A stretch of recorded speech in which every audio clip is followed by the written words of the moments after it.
নমস্কার।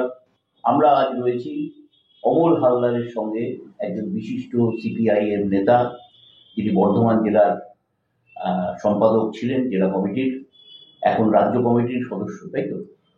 কৃষক সভার রাজ্য কমিটির সম্পাদক তিনি। আমরা আজকে তাকে কিছু প্রশ্ন করব সিপিএম এর গতি প্রকৃতি ইত্যাদি নিয়ে।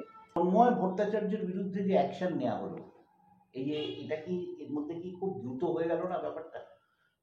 এটা আমার পক্ষে বলাটা সবটা সুযোগ নেই, এই কারণে যে রাজ্য নেতৃত্ব কিছু ইঙ্গিত হয়তো পেয়েছিলেন যারা এটা করলেন টরলেন।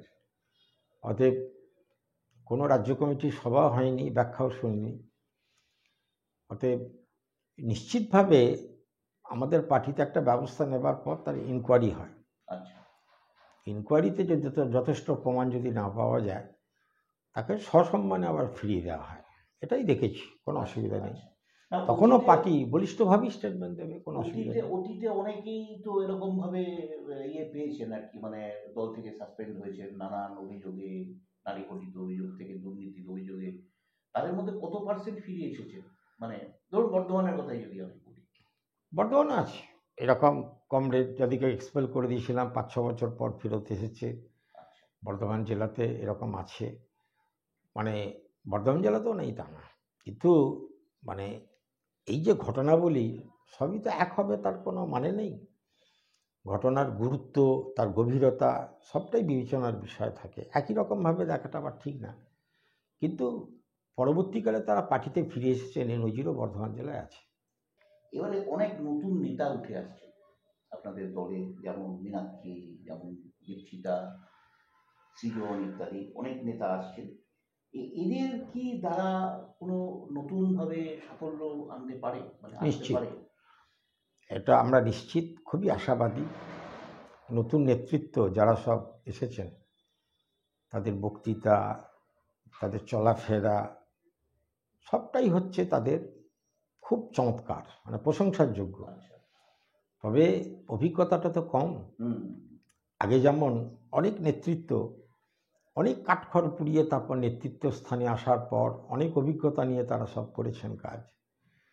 আজকের যে প্রজন্মের কমরেডদের অভিজ্ঞতাটা অনেকটা সেই তুলনায় কম, তার জন্য একটু সময় লাগবে। এটা কি অসুবিধা হবে? আসলে জলে ঠেলে ফেলে দেবার পর সে জল খেতে খেতেই সাঁতার শিখবে। এই যে নতুন প্রজন্ম, এর সঙ্গে আপনাদের মতো প্রবীণ নেতাদের মানিয়ে নিতে কি অসুবিধা হচ্ছে? আসলে হেঁটে এবং নেটে দুটোই থাকতে হবে।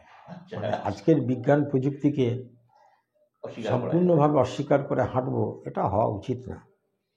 আবার হাঁটার যে কাজটার মধ্য দিয়ে কমিউনিস্ট পার্টি এগিয়েছে, শক্তিশালী হয়েছে, আজকের বিমান বোস থেকে শুরু করে যেসব সূর্য মিশ্র, যেসব নেতারা আছেন, এরা সবই তো হেঁটে হেঁটেই পার্টিটা তৈরি করেছেন। বাকিদের একটা বিরাট অংশ তারা প্রয়াত হয়েছেন, কোনো সন্দেহ নেই। প্রবীণরা যারা হেঁটে ঘুরতেন তারা অনেকেই বেঁচে নেই। কিন্তু দুটোই করতে হবে। কিন্তু যদি এমনটা হয় যে হাঁটাটা কম হয়ে নেটটাই বেশি হয়ে গেল, এর প্রাধান্য যদি বেশি হয়, তাহলে খুব ক্ষতি হয়ে যাবে। সেই জন্যে হাঁটার ব্যাপারটা গ্রামাঞ্চলে এখনো পর্যন্ত কর্মীদের মধ্যে এটা আছে। অনেকেই আছে তারা ফেসবুকটা ভালো করে দেখে না, এই কর্মীও আছে ফেসবুক ভালো করে খুলতে জানে না, এমন কর্মীও আছে। যেমন আমরা ব্যক্তিগতভাবে আজও পর্যন্ত বিভিন্ন এলাকায় ছুটে বেড়াই, যাই, মানুষের সঙ্গে কথা বলি, অভিজ্ঞতা নিই, কোথায় আমরা ভুল করেছি, আমাদের কোনখানটা ত্রুটি হচ্ছে সেসব নিয়ে ডিসকাশন করি, আলোচনা করি।